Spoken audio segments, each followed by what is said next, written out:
the reason why Katzenberg is getting so much flack is not because he tried something. I don't care. People can try things. It's for a few reasons. A, they raised a ridiculous amount of money. B, they were incredibly kind of cocky and arrogant. You know, Katzenberg had a lot of quotes. He said things like, I know millennials better than they know themselves.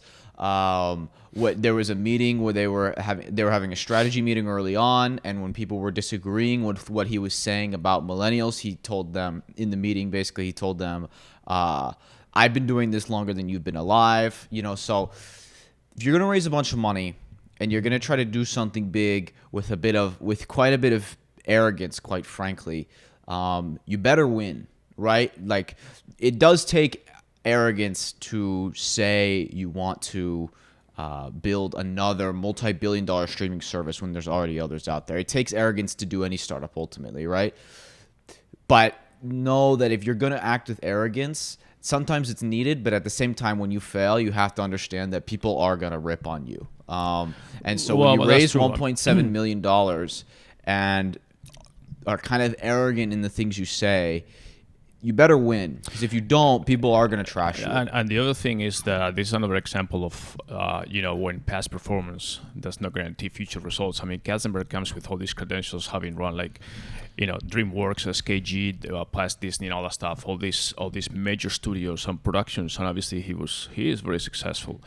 And like you said, he launches this new streaming service when it's kind of started to get a little saturated, with a brand new concept that, frankly, if it's not there, it's probably because it's not useful, and it just didn't work.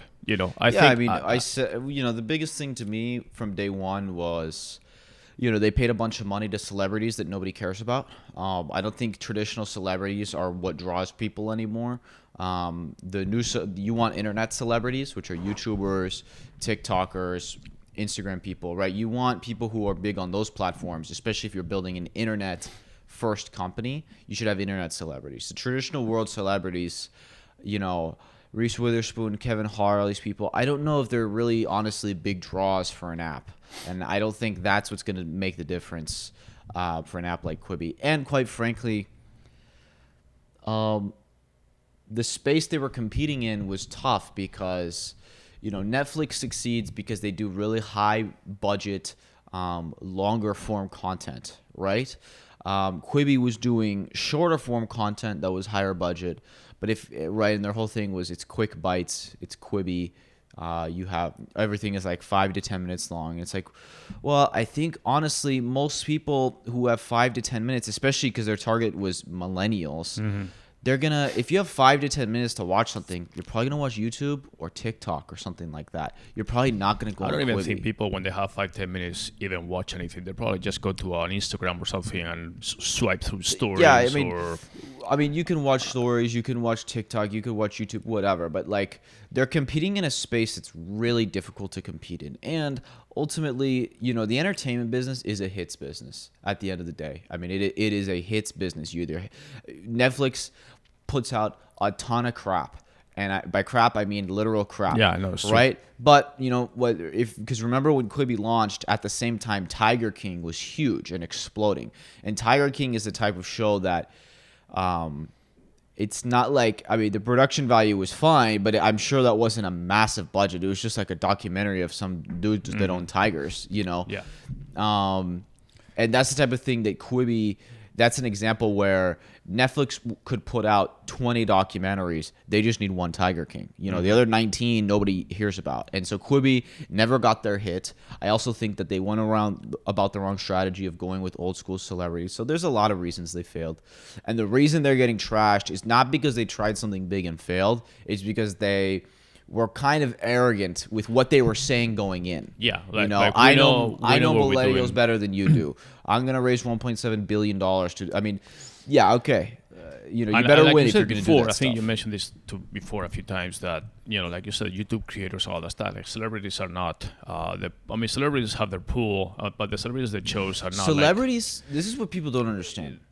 Celebrities have a pull in the traditional world. So a celebrity might have a pull if you're gonna launch a new TV show it will help to have a big name celebrity on it, or a movie helps to have celebrities. Less so now than it used to be, but still it helps, right? But when you're doing internet things, people don't care. Right.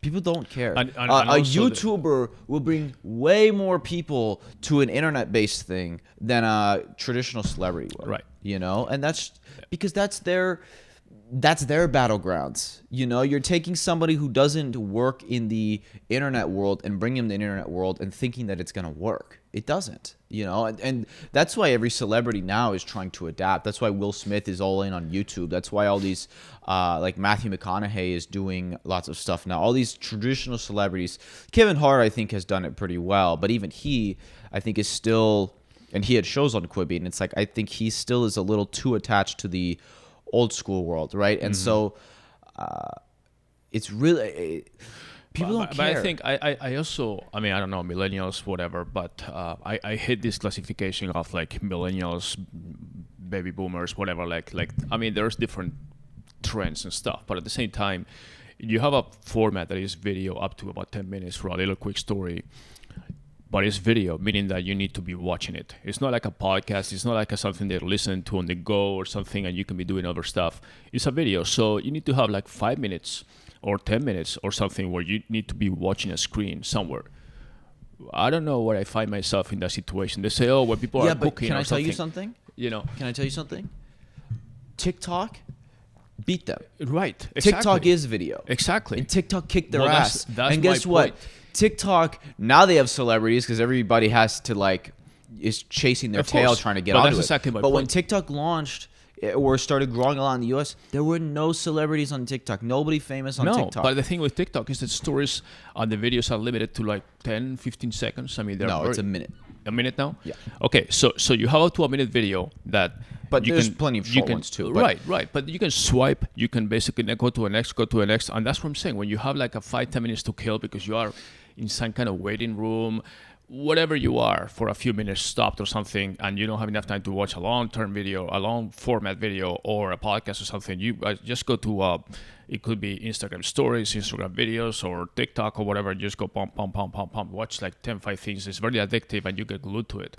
The Quibi format, a little mini episode of a series that is like, it just to me, I don't know what the format is for that. I mean, really, and I think they're gonna have a hard time selling it. They're trying to now they hired this agency, this firm to try to find buyers for their IP and their content and everything else, which they don't even own the content either. So it's gonna be hard to sell any of their intellectual property, basically.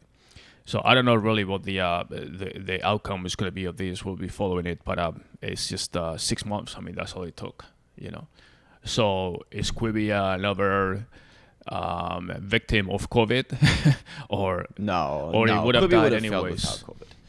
In fact, COVID might have helped them because people had nothing to do, and so they were open to downloading that's a exactly new the app. point. That when they came out, it was almost like perfect timing. When saying people are confined, I mean, To Netflix me, went through honestly, the roof. biggest thing is just, you know, $1.7 billion. We could do a lot with $1.7 billion. Oh. You could do much cooler startups than another streaming service. The world has enough streaming services. Right. You know, I think, anyways, they failed. It's fine. Whatever. I don't think anybody is shocked by this. You know, obviously, it's easy to rag on people. And again, I don't normally rag on companies. Well, the no, only but in reason this I case- would rag but- on them is, like I said, because if you're gonna go in with a lot of arrogance, you better win. You know, it's that simple. But honestly, as much as we've been criticizing Quibi, on people that follow the podcast know that we've done it like 3 or 4 times already. I actually didn't think they're gonna die or expire in 6 months. I thought they were gonna try to continue giving it I think they tries cut for their like about losses. 12 months, but they cut their losses. Yeah, they even decided not to spend additional money because they saw that it was a dead end. So they probably said, listen, we're not going to spend all the money that we have. They got 150 million in ad revenue deals from all these companies, but I think it was based on 1 or 2 year terms. So they're gonna have to refund a lot of that money now. And what about the subscriptions? I have no idea what their subscription numbers They were. had two types of subscriptions, the $5 and $10 or something, with or without ads and all that. So obviously those are month to month, so people that subscribe will just finish. But yeah, basically they are done, and Quibi is over. So